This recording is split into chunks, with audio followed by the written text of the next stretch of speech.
साल भर में 24 एकादशी आती है। इसमें सबसे महत्वपूर्ण निर्जला एकादशी मानी जाती है। इसे भीमसेन एकादशी भी कहते हैं। निर्जला एकादशी सबसे पवित्र एकादशी मानी जाती है। इस बार निर्जला एकादशी 31 मई 2023 बुधवार को मनाई जाएगी। ज्येष्ठ मास के शुक्ल पक्ष की एकादशी को निर्जला एकादशी कहते हैं। निर्जला एकादशी में पानी की एक बूंद भी ग्रहण नहीं की जाती है। इस व्रत में सूर्योदय से द्वादशी के सूर्योदय तक जल भी ना पीने का विधान होने के कारण इसे निर्जला एकादशी कहते हैं। इस दिन निर्जल रहकर भगवान विष्णु की आराधना का विधान है। इस व्रत से दीर्घायु और मोक्ष की प्राप्ति होती है।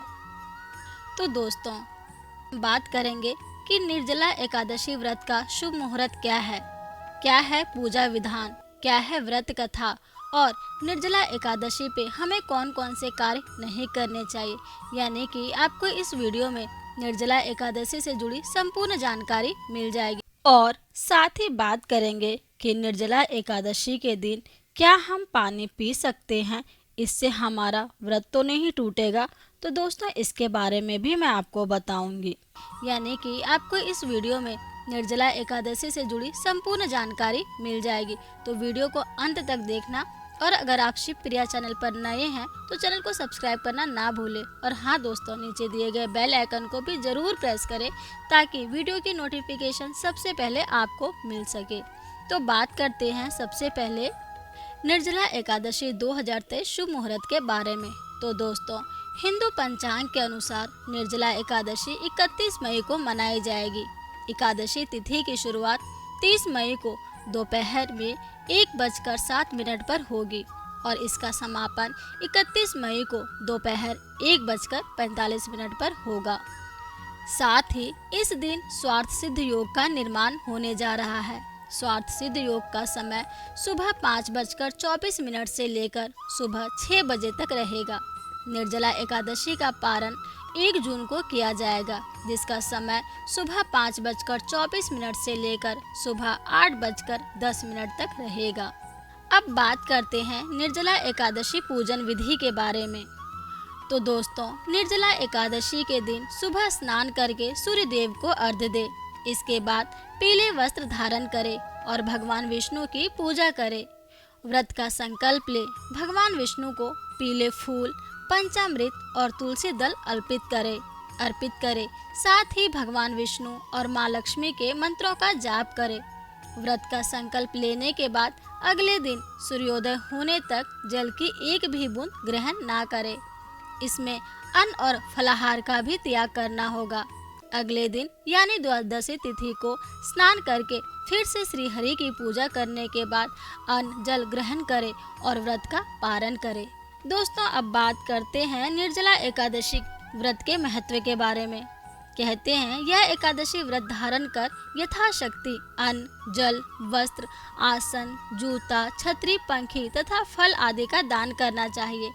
इस दिन जल कलश का दान करने वाले श्रद्धालुओं को वर्ष भर की एकादशियों का फल प्राप्त होता है।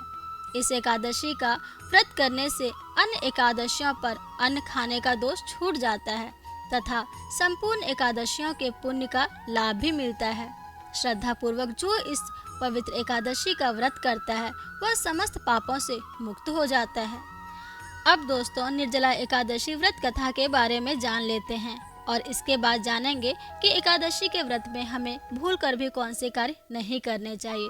तो चलिए व्रत कथा की शुरुआत करती हूँ। तो दोस्तों, कहते हैं महाभारत काल के समय एक बार पांडु पुत्र भीम ने महर्षि वेद व्यास जी से पूछा, हे परम आदरणीय मुनिवर, मेरे परिवार के सभी लोग एकादशी व्रत करते हैं, वह मुझे भी व्रत करने के लिए कहते हैं, लेकिन मैं भूखा नहीं रह सकता हूँ। अतः आप मुझे कृपा करके बताएं कि बिना उपवास के एकादशी का फल कैसे प्राप्त किया जा सकता है। तब भीम के अनुरोध पर वेद व्यास जी ने कहा, पुत्र, तुम निर्जला एकादशी का व्रत करो। इसे निर्जला एकादशी कहते हैं। इस दिन अन्न और जल दोनों का त्याग करना पड़ता है। जो भी मनुष्य एकादशी तिथि के सूर्योदय से द्वादशी तिथि के सूर्योदय तक बिना पानी पिए रहता है और सच्ची श्रद्धा से निर्जला व्रत का पालन करता है उसे साल भर में जितनी एकादशी आती है उन सब एकादशी का फल इस एक एकादशी का व्रत करने से मिल जाता है। महर्षि वेदव्यास के वचन सुनकर भीम निर्जला एकादशी व्रत का पालन करने लगे और पाप मुक्त हो गए। तो दोस्तों ये थी निर्जला एकादशी व्रत कथा। दोस्तों अब बात करते हैं निर्जला एकादशी पर क्या करें और क्या ना करें। तो दोस्तों कहते हैं कि निर्जला एकादशी के दिन चावल नहीं बनाने चाहिए। एकादशी तिथि के दिन तुलसी पत्ते भी नहीं तोड़ने चाहिए और अगर बहुत ज़्यादा ज़रूरी हो तो तुलसी पत्ता आप एक दिन पहले तोड़कर रख सकते हैं। इसके अलावा कहते हैं कि निर्जला एकादशी के दिन शारीरिक संबंध बनाने से बचना चाहिए। इस दिन घर में प्याज, लहसुन, मांस, मदिरा का सेवन भूल कर भी ना करें। साथ ही किसी से लड़ाई झगड़ा ना करें, ना ही किसी को बुरा बोले और ना किसी के बारे में बुरा सोचे और किसी का अनहित ना करे और ना ही गुस्सा करे। इस दिन क्रोध करना भी बहुत बड़ा पाप माना जाता है, इसलिए अपने क्रोध पर नियंत्रित रखें, मतलब क्रोध पर नियंत्रण रखें। तो चलिए अब यह भी जान लेते हैं कि निर्जला एकादशी के दिन यानी व्रत में क्या पानी पी सकते हैं। तो दोस्तों निर्जला एकादशी का व्रत बहुत कठोर होता है, खासकर माघ के महीने में जब प्रचंड गर्मी पड़ती है तब निर्जला एकादशी का व्रत रखा जाता है, जो कि कल है, मतलब आज है।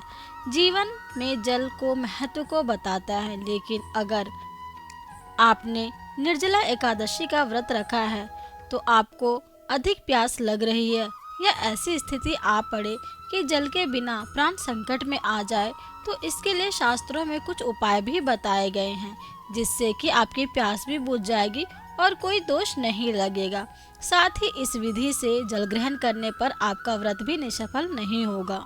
तो दोस्तों कहा जाता है कि निर्जला एकादशी में व्रत के दौरान अगर आपको अधिक प्यास लग रही है तो आप ओम नमो नारायणा मंत्र का 12 बार जाप करें। इसके बाद चांदी, पीतल या मिट्टी धातु के पात्र में पानी में गंगा जल मिलाकर भर दे। इसके बाद आप घुटने और हाथों को जमीन पर रखकर पशुवत जल पी सकते हैं। इससे व्रत निष्फल नहीं होता है। दूसरा दोस्तों कहते हैं कि इस तरह से जल पीने के बाद आप पुनः व्रत का पालन करें और अगले दिन यानी द्वादशी तिथि को विधि पूर्वक एकादशी व्रत का पालन करें। निर्जला एकादशी में व्रत के दौरान अगर आपका गला सूख रहा है तो आप आमचन कर सकते हैं। इसके अलावा आप कुल्ला करके पानी को बाहर निकाल सकते हैं। इससे पानी गले से नीचे नहीं जाएगा और आपका व्रत भी नहीं टूटेगा। तो दोस्तों ये थी आज की जानकारी एकादशी व्रत से जुड़े। तो वीडियो कैसी लगी कमेंट में ज़रूर बताएं और अगर आप चैनल पर नए हैं तो चैनल को सब्सक्राइब करना ना भूलें। हर हर महादेव, हरे कृष्णा हरे राम। सभी को निर्जला एकादशी व्रत की हार्दिक शुभकामनाएं।